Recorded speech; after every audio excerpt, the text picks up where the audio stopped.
Hello hi नमस्कार friends, कैसे हैं आप सभी। आज इस वीडियो में हम लोग टेस्टबिल के मॉक टेस्ट को डिस्कस करेंगे जो कि आपके आगे आने वाले सीजीएल के एग्जाम के लिए काफ़ी इंपॉर्टेंट है।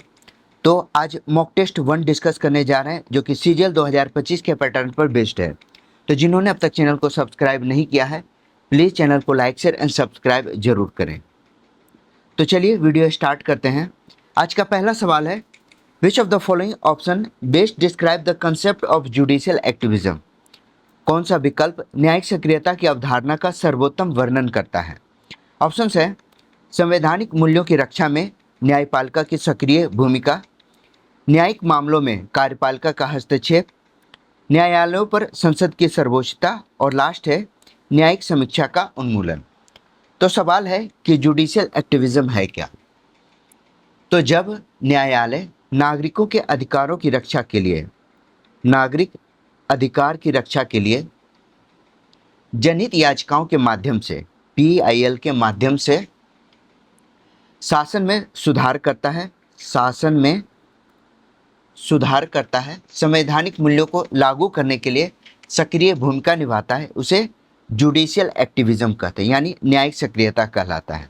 तो इसका राइट आंसर होगा active role of the judiciary in defending constitutional values, संवैधानिक मूल्यों की रक्षा में न्यायपालिका की सक्रिय भूमिका। तो ए इसका राइट आंसर है। अगला सवाल है, which of the following rivers flow through a rift valley. कौन सी नदी भ्रंश घाटी से होकर बहती है, रिफ्ट वैली से होकर बहती है। ऑप्शन है नर्मदा, गंगा, ब्रह्मपुत्र या गोदावरी। तो भारत की दो प्रमुख नदियां हैं जो कि रिफ्ट वैली से होकर गुजरती हैं। पहला है नर्मदा और दूसरा है ताप्ती। नर्मदा नदी जो कि रिफ्ट वैली से होकर गुजरती है, यह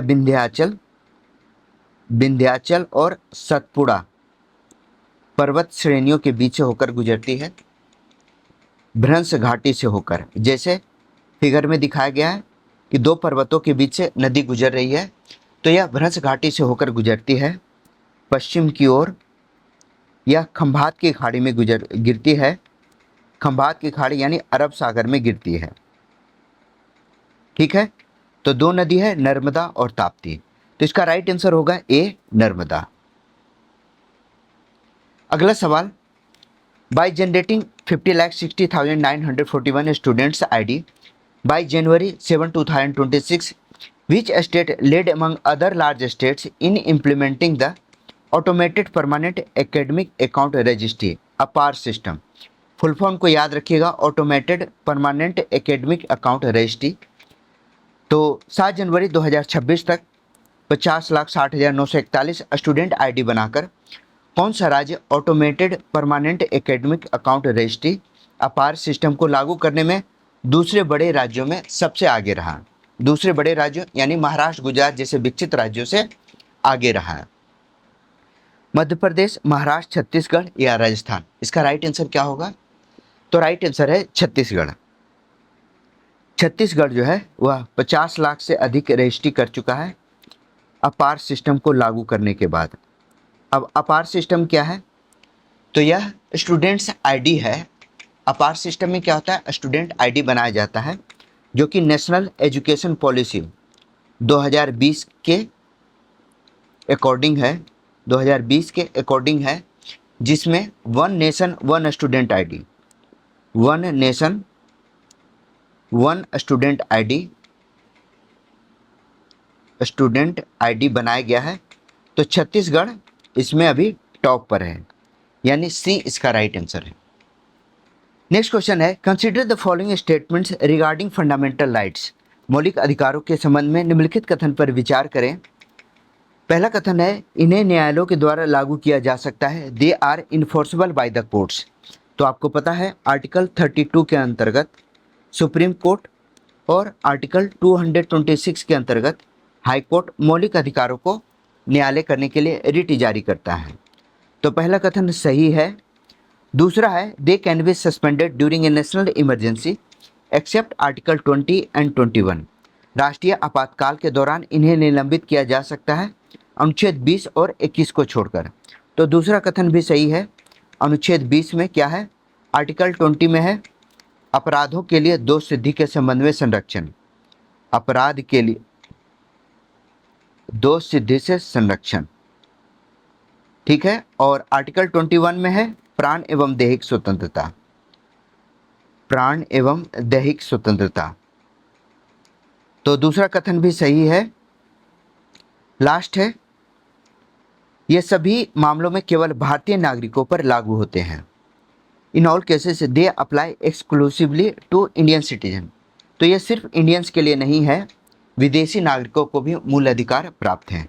तो इसका राइट आंसर होगा 1 और 2, यानी बी इसका राइट आंसर है। नेक्स्ट है, which of the following option best explain stagflation. Stagflation की को सबसे अच्छी तरह से समझाता है। स्टैगफ्लेशन है क्या? ऑप्शन है बेरोजगारी के बाद बेरोजगारी के साथ अपस्फीति, कम मुद्रास्फीति के साथ उच्च वृद्धि, स्थिर आर्थिक वृद्धि के साथ उच्च मुद्रास्फीति, या संतुलित बाजार के साथ वृद्धि। तो स्टैगफ्लेशन है क्या? तो अर्थव्यवस्था की वह स्थिति जिसमें आर्थिक विकास स्लो यानी धीमी हो या स्थिर हो, ठीक है, बेरोजगारी उच्च हो, अनएम्प्लॉयमेंट जो है वो हाई हो, और इन्फ्लेशन भी उच्च ही हो, यानी महंगाई भी अधिक हो। तो इसे हम लोग स्टैगफ्लेशन कहते हैं, ठीक है। तो राइट आंसर क्या होगा? High inflation with stagnant economic growth, स्थिर आर्थिक वृद्धि के साथ उच्च मुद्रास्फीति। तो सी इसका राइट आंसर होगा। Consider the following statements about the Rajya Sabha. Rajya Sabha के बारे में निम्नलिखित कथन पर विचार करें। पहला है, it is a permanent house, यह एक स्थायी सदन है। राज्यसभा एक स्थायी सदन है, इसे कभी भी भंग नहीं किया जा सकता, कभी भी भंग नहीं किया जा सकता। दूसरा है, यह धन विधेयक पेश कर सकता है। तो पहला कथन सही है, दूसरा कथन गलत है। धन विधेयक जो है वह लोकसभा के द्वारा पेश किया जाता है, लोकसभा में पेश किया जाता है, ठीक है, आर्टिकल 109 के अकॉर्डिंग। तो दूसरा कथन गलत है। तीसरा है, 1/3 of its member retire every 2 years, इसके 1/3 सदस्य हर 2 साल में सेवानिवृत्त होते हैं। आपको पता है राज्यसभा का कार्यकाल 6 वर्ष का होता है, 6 ईयर्स का कार्यकाल होता है, और इसके प्रत्येक 2 वर्ष पर इसके 1/3 सदस्य सेवानिवृत्त हो जाते हैं। तो तीसरा कथन सही है, इसका राइट आंसर होगा 1 और 3। 1 और 3 is the correct answer. All weather phenomena such a rainfall, snowfall and storms occurs in the dash layer of the atmosphere. मौसम की सभी घटनाएं जैसे कि वर्षा, हिमपात और तूफान वायुमंडल के डैश परत में होती है। तापमंडल, समतापमंडल, मध्यमंडल या क्षोभमंडल। तो कई बार इसके सीक्वेंस को अरेंज करने के लिए सवाल पूछा जाता है, तो याद रखिएगा TSMIE, तस्मई, इसका शॉर्ट फॉर्म है। टी से ट्रोपोस्फेयर,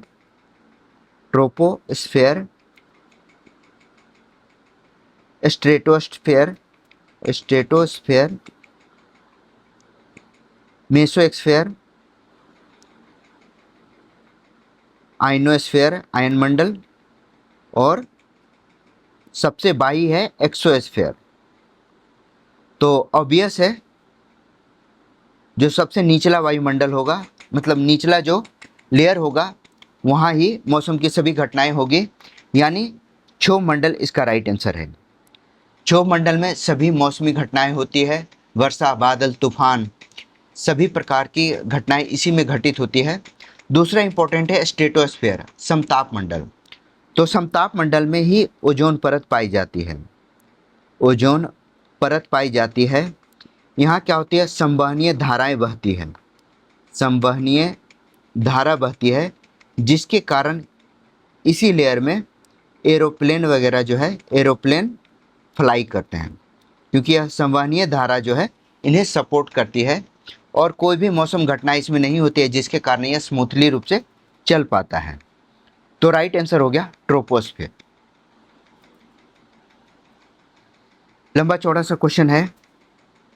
सफीना हुसैन को टाइम पत्रिका के लिए वीमेन ऑफ द ईयर 2026 के लिए सम्मानित किया गया, जो कि महिलाओं और लड़कियों के लिए समानता और अवसर को आगे बढ़ाने के लिए 16 मान्यता प्राप्त वैश्विक नेताओं में शामिल किया गया है।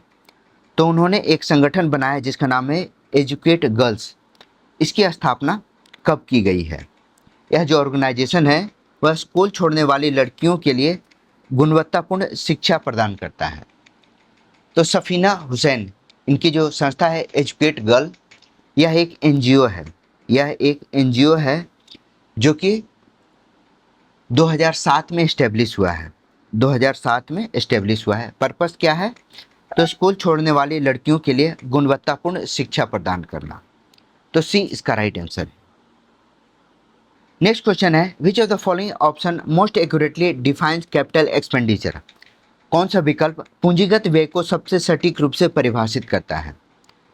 ऑप्शन है खाद्यान्न पर सब्सिडी, कर्मचारियों को वेतन भुगतान, परिसंपत्तियों के निर्माण पर व्यय या ब्याज भुगतान।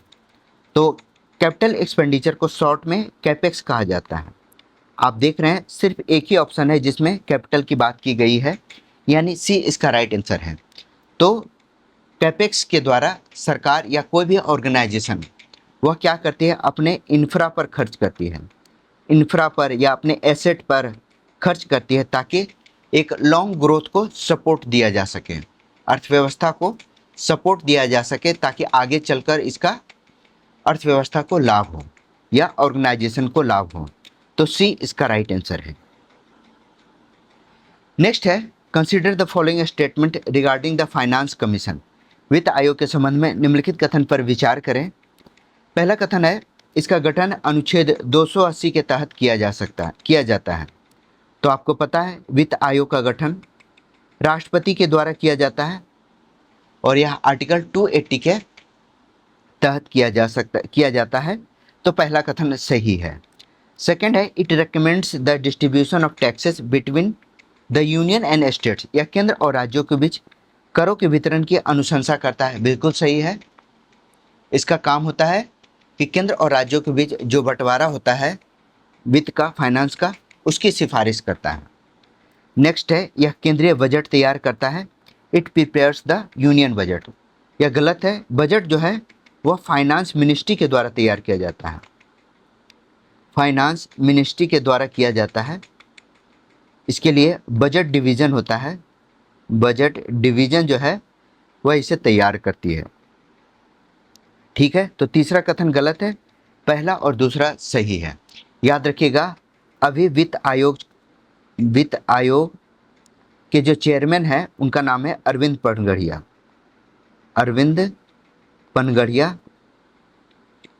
और अभी 16वां वित्त आयोग का टाइम पीरियड चल रहा है, 16th फाइनेंस कमीशन। इसका टाइम पीरियड 2026 से 2031 के बीच है।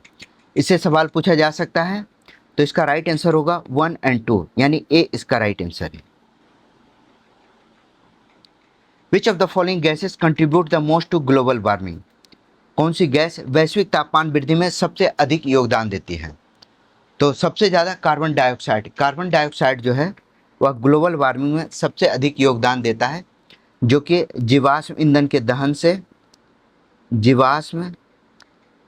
दहन से पैदा होता है, वनों की कटाई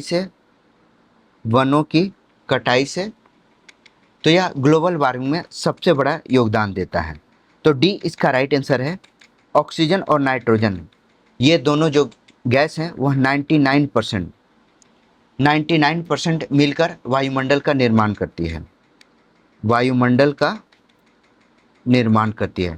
तो ये दोनों गैस काफ़ी इंपॉर्टेंट है। ऑक्सीजन को प्राणवायु भी कहा जाता है। तो इसका राइट आंसर होगा D. Consider the following statements about Ayushman Bharat. प्रधानमंत्री जन आरोग्य योजना, पीएम जय कहा जाता है। इसका फुल फॉर्म है प्रधानमंत्री Jan Arogya Yojana. And identify the correct statements in your answer. Ayushman Bharat प्रधानमंत्री जन आरोग्य योजना के बारे में निम्नलिखित कथन पर विचार करें। अपने उत्तर में सही कथन की पहचान करें।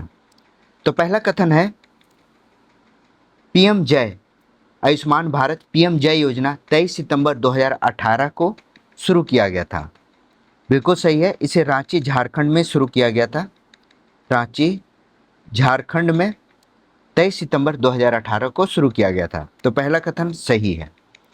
दूसरा है 5 दिसंबर 2025 तक इस योजना के तहत सभी राज्य और केंद्र शासित प्रदेशों में वरिष्ठ नागरिकों के लिए 93 लाख से ज़्यादा आयुष्मान व्यय वंदना कार्ड बनाए गए हैं। तो दूसरा कथन भी सही है। इसमें 70 वर्ष से अधिक आयु के 70+ अधिक आयु के लोगों के लिए, वरिष्ठ नागरिकों के लिए यह कवरेज प्रदान किया गया है, जिसके लिए आयुष्मान व्यय वंदना कार्ड बनाया गया है। अभी यह 93 लाख से ज़्यादा लोगों को बनाया जा चुका है। तो दूसरा कथन भी सही है। तीसरा है इसे नेशनल हेल्थ अथॉरिटी NHA के द्वारा लागू किया जाता है, जिसमें सामान्य राज्यों के लिए केंद्र और राज्यों के बीच 60:40 का फंडिंग पैटर्न है। बिल्कुल सही है। राज्यों के लिए जो सामान्य राज्य हैं उनके लिए 60 और 40 का पैटर्न है, फंडिंग पैटर्न है। 60 केंद्र होता है और 40% जो है वह राज्य खर्च करती है। पहाड़ी राज्यों में जैसे अरुणाचल प्रदेश या इस तरह के पूर्वोत्तर के राज्यों के लिए यह पैटर्न जो है 90:1 का है, 90:10 का है, यानी 9:1 का। तो राइट आंसर हो गया 1, 2 एंड 3, यानी सभी कथन सही है। नेक्स्ट है in which year was the permanent settlement introduce. स्थायी बंदोबस्त किस वर्ष लागू किया गया था? बहुत बढ़िया सवाल है। स्थायी बंदोबस्त किसके द्वारा लागू किया गया था? तो यह कॉर्नवालिस के द्वारा लागू किया गया था। कॉर्नवालिस का टाइम पीरियड 1786 से 1793 के बीच है।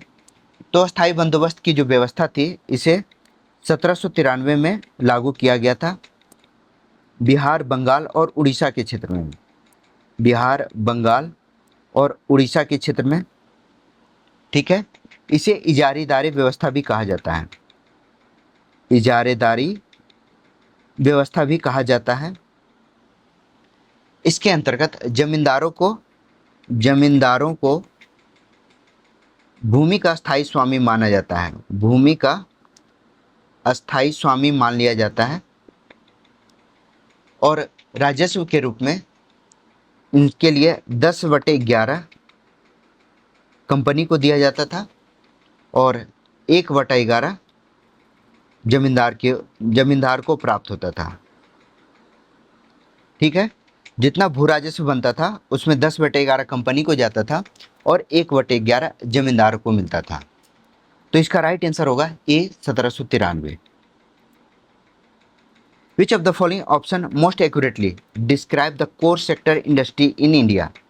निम्नलिखित में कौन सा विकल्प भारत में कोर सेक्टर उद्योगों का सबसे सटीक वर्णन करता है? तो बता दे रहा हूँ कि कोर सेक्टर के अंतर्गत भारत के 8 इंडस्ट्री आते हैं, 8 मेजर इंफ्रास्ट्रक्चर इंडस्ट्रीज आते हैं। कौन कौन है? तो पहला है रिफाइनरी इसमें सबसे बड़ा योगदान देता है। दूसरा है विद्युत यानी इलेक्ट्रिसिटी। थर्ड है स्टील यानी इस्पात। चौथा है कोयला। पांचवा है कच्चा तेल क्रूड ऑयल। 6 है नेचुरल गैस।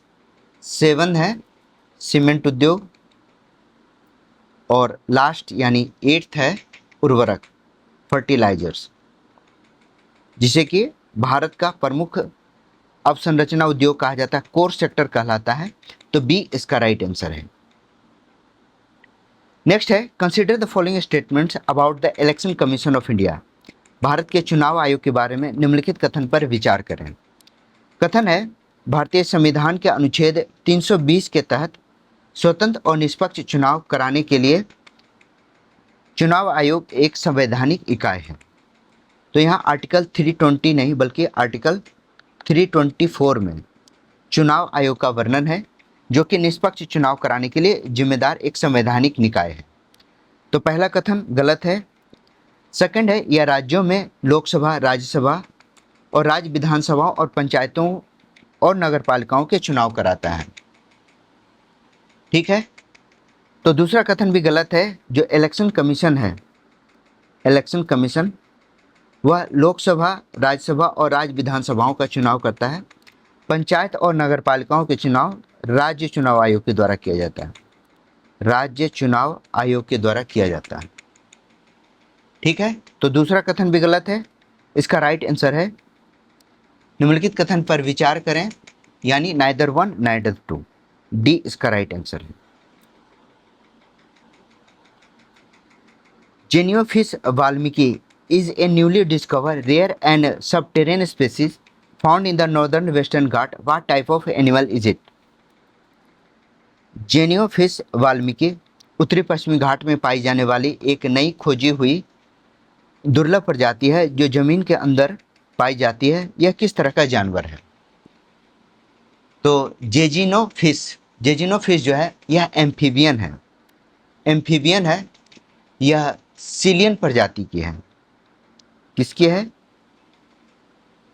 सिसिलियन प्रजाति की है, सिसिलियन प्रजाति की है। यह केंचुआ या सांप के जैसा दिखती है, केंचुआ या सांप के जैसा दिखती है। यह भूमिगत होती है, भूमिगत उभयचर होती है, यानी एम्फीबियंस होती है। यह जल और थल दोनों पर रह सकती है और इसमें पैर नहीं होता है, बिना पैर वाली प्रजाति है। ठीक है। तो राइट आंसर होगा डी, उभयचर। नेक्स्ट क्वेश्चन है, the Montagu Chelmsford reforms are associated with which act? Montagu Chelmsford सुधार किस अधिनियम से संबंधित है? ऑप्शन है भारत सरकार अधिनियम 1909, भारत सरकार अधिनियम 1935, भारत सरकार अधिनियम 1919 या रेगुलेटिंग एक्ट विनियमन अधिनियम 1773। तो 1919 के अधिनियम को मॉन्टेग्यू चेम्सफोर्ड अधिनियम के नाम से जाना जाता है, जिसके अंतर्गत प्रांतों में द्वैध शासन की व्यवस्था की गई, प्रांतों में द्वैध शासन की व्यवस्था की गई। ठीक है। भारत सरकार अधिनियम 1909 को मार्ले मिंटो सुधार के नाम से जाना जाता है, मार्ले मिंटो सुधार, जिसके अंतर्गत पहली बार मुस्लिमों के लिए पृथक निर्वाचक मंडल का प्रावधान किया गया, मुस्लिम पृथक निर्वाचक मंडल का प्रावधान। ठीक है। 1935 के अधिनियम के द्वारा प्रांत और केंद्र दोनों में द्वैध शासन, प्रांत के साथ साथ केंद्र में भी द्वैध शासन की व्यवस्था की गई। लास्ट है रेगुलेटिंग एक्ट 1773, जिसके अंतर्गत बंगाल के गवर्नर को गवर्नर जनरल बनाया गया, बंगाल के गवर्नर को गवर्नर जनरल बनाया गया। ठीक है। तो राइट आंसर क्या होगा? राइट आंसर है सी। अगला सवाल है, which of the following option best explain purchasing power parity? निम्नलिखित में कौन सा विकल्प क्रय शक्ति समता को सबसे अच्छी तरह समझता है? ऑप्शन है सापेक्ष मूल्य स्तर पर आधारित विनिमय दर, सरकार के द्वारा निर्धारित विनिमय दर, ब्याज दर समता प्रणाली या व्यापार अधिशेष माप। तो पीपीपी यह जो सिद्धांत है वह अलग अलग देशों की मुद्रा को सामान्य मूल्य पर विनिमय स्तर निर्धारित करता है, देशों की मुद्रा को सामान्य स्तर पर, सापेक्ष स्तर पर, सामान्य से ज़्यादा सापेक्ष स्तर पर मूल्य निर्धारित करता है। दरअसल इसका जो पर्पस होता है वह विनिमय दर निर्धारित करना होता है, एक एक्सचेंज रेट होता है जिसे पीपीपी कहा जाता था। तो राइट आंसर होगा A, exchange rate based on relative price level, A इसका राइट आंसर है। नेक्स्ट है, in which article is the procedure for amendment of the constitution describe?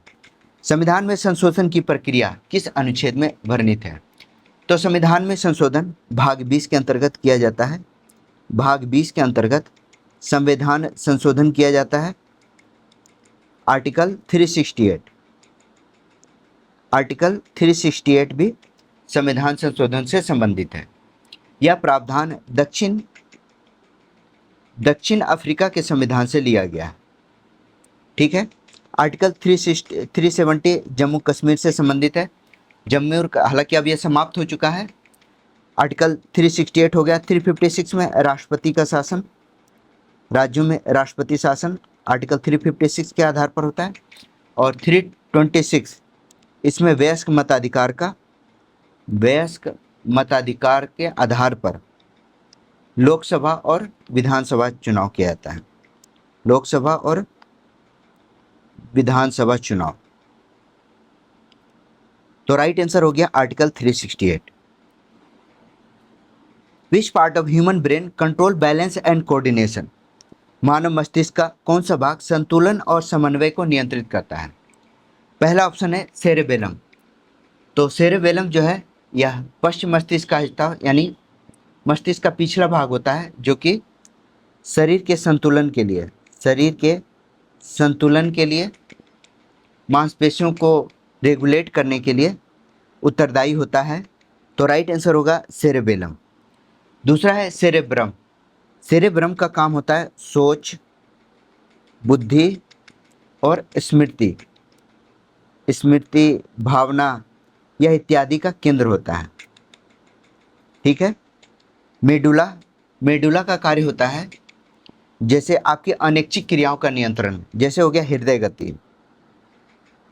हृदय गति, ब्लड प्रेशर, रक्तचाप, रेस्पायरेशन यानी श्वसन, इन सभी का नियंत्रण जो होता है वह मेडुला के द्वारा होता है। लास्ट है हाइपोथैलेमस। हाइपोथैलेमस आपके भूख